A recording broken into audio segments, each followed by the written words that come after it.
Taylor Taglianetti from NOIAFT, and congratulations on V-Wars. Don't congratulate me yet. It might be done, but it's not a hit yet. But it will be, damn it. So you're acting in it, directing, producing. How does that come about? Craft Catering, service, everything. post-production. Does the project come to you? Do you go after the project? This project came to me, and with a great deal of thought, we decided to do it. But, you know, this is a very different world of vampires than Vampire Diaries was. And while I love the world that we got to create in Vampire Diaries, it was very much a fun sci-fi fantasy world. This is very grounded. The creatures they're not sexy, they're not snarky, they don't wear John Varvatos leather jackets. These creatures are scary. These creatures, if you were in the room with them, well, you probably wouldn't make it, but you would run as fast as you could. Borders, racism, medicine, fear, politics of fear, all of these things, and not just in our own echo chambers, I mean like globally. This is what the world is dealing with. We get to infuse this and weave it into the thread, the fabric of the story. To me, that is amazing, right? Sure. You know, we've been in post-production for 11 months on this show. We really wanted to craft and create these creatures. And Jonathan Maberry is brilliant because, you know, you have to realize I have 5 books to mine story from and dozens of comics, not just visual reference, but stories, characters. And Maberry wanted to tell the stories, but from different perspectives. And he says, look, I'm a white guy that lives in San Diego. What do I know about a border town? What do I know about being an actor or barista in New York? What he did was he put together these amazing group of writers. And then all these stories somehow intersect and weave into one another in these vignettes in these books. It's very well written, it's very well constructed, and what's exciting about it as a producer and as a storyteller, we get to put all this on the screen.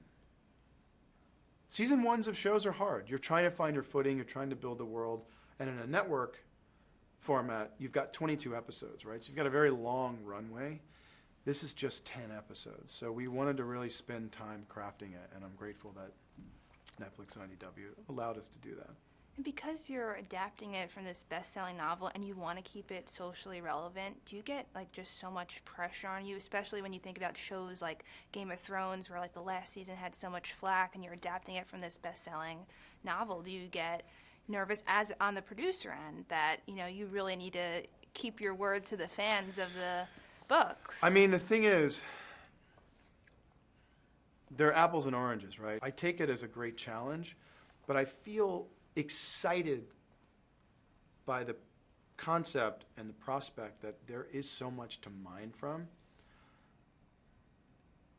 and it's simplified, right? This is a very grounded show, so there's not a bunch of effects and crazy stuff. These characters are going through a very, very chaotic time. The world is going to deteriorate very quickly, but where this came from was because of rampant glacial deterioration. Pathogens, you know, basically the bacteria and viruses that are contained in biomass that are going to be exposed from all the melting ice is of grave concern to the scientific community. By the way, not just in this show, in society now. Article after article, day after day are released right now about how this is happening around us.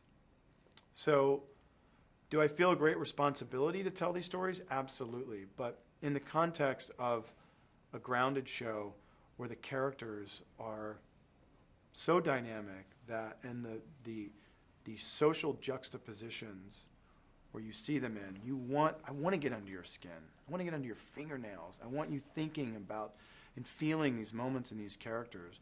And there's something for everyone, right? Because this is a global piece, right? But it's a very diverse story. And it's not diverse because the studio says. You have to have a diverse cast. No, the story's already built in there. Well, it sounds like it fits right into what you're doing with your foundation. It does, and that, the climate aspect of this show is what really drew me to it.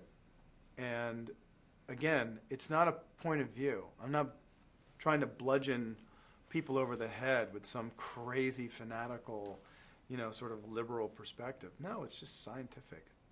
Well, I can't wait to see it, Anne. Thank you so much for your time. Thank you. Woo! Thanks for being here, and thanks for talking.